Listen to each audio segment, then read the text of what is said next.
Jocks versus Nerds, Florida edition. Your mileage may vary. I'm not sure. I like to think that I'm a pretty down-to-earth person. I played sports in high school. A lot of the people that played sports in my area were pretty smart also. So your sports guys in many cases were, I wouldn't say like also the nerds, but nearly the nerds. The people that were truly the nerds for whatever reason at my school weren't really getting good grades. They were just like socially awkward and very cliquey. Almost worse, like a wounded animal. They wouldn't. They're difficult to socialize with, I guess is what I'm trying to say. My daughter did dance. She didn't play sports. She was very of the nerd ilk. So, in a way, almost the opposite of your situation, Shafe. And I did observe, not necessarily with dance, but in other things with the school, the way other parents talked. I think I saw a little bit of what you're talking about. I will say I gathered from the things you're doing that your one son may play travel ball, which I think travel ball is a different category altogether. Because I think with travel ball, the parents have this near delusion of their child going on to the next level, just because of the nature of travel ball and what it does. But I could be wrong. People from up north are very different than here. I will say when somebody from the city refers to you as a motherfucker versus somebody from the south referring to you as a motherfucker, those are two very different definitions. I believe the South and some of your honor cultures, so to speak, that's your your rednecks, your blacks. Some blacks have very honor based. Like honor culture really is different about the language. I haven't had as extensive enough experience. I have been around the world twice.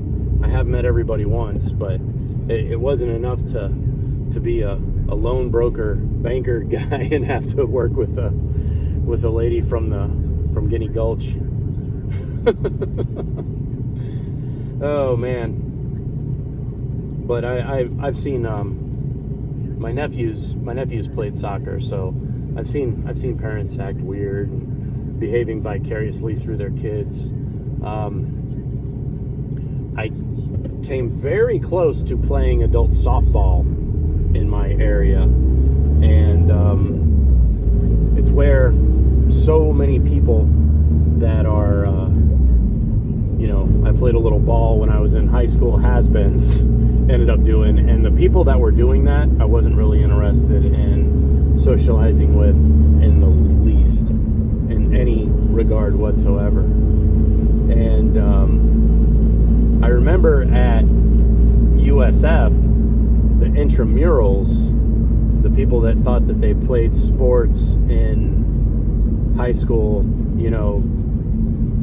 were some sort of elite thing. There was jokes about it back then, but it would be like getting back on Facebook after all that time and your teammates would be like, oh really? Because I remember you were JV that particular year. Oh, you did that? Oh, I remember you did this.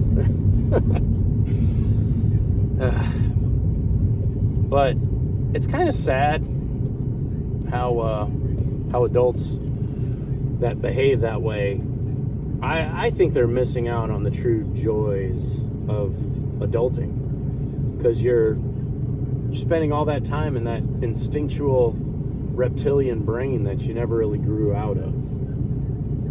Which leads me to Adam and Eve.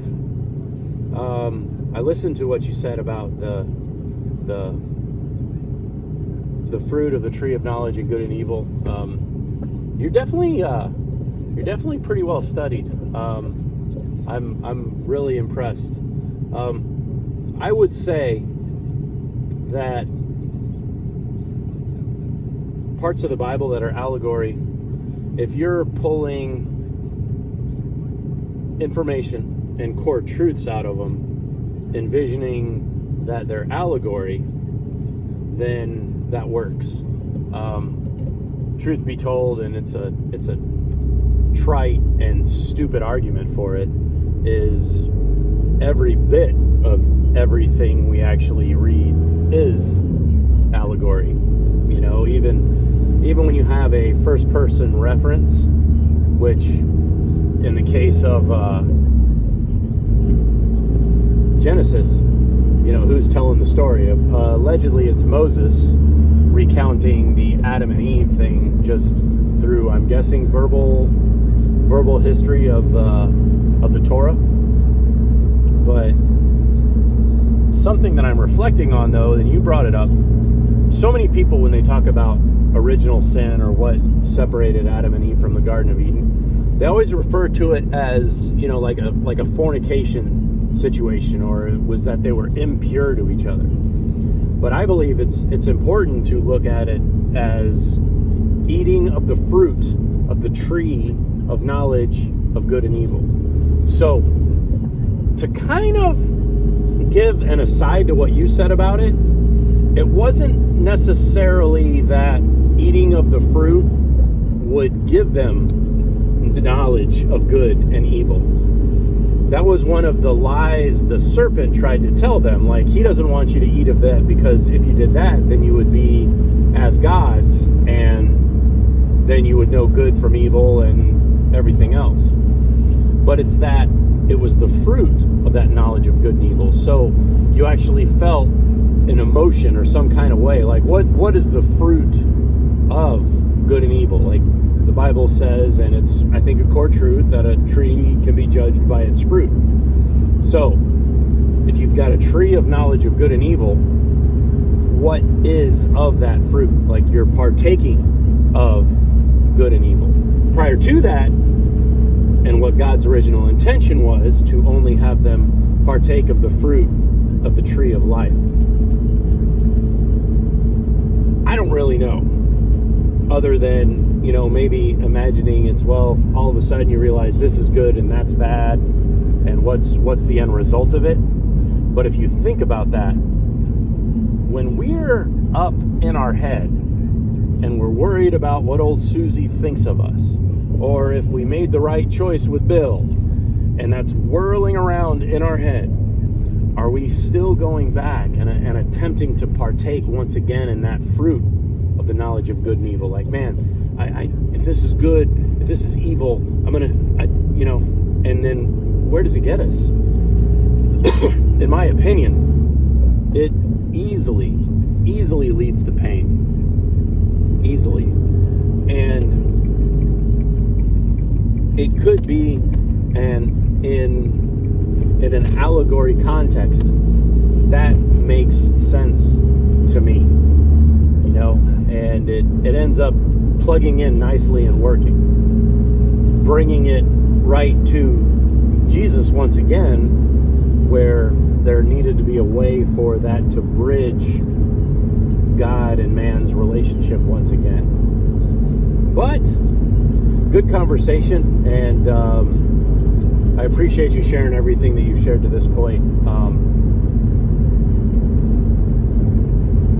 And yeah, what else can I say about it? I'm glad to have you on here talking, and I appreciate your time, and appreciate the content you're putting up. Catch you later.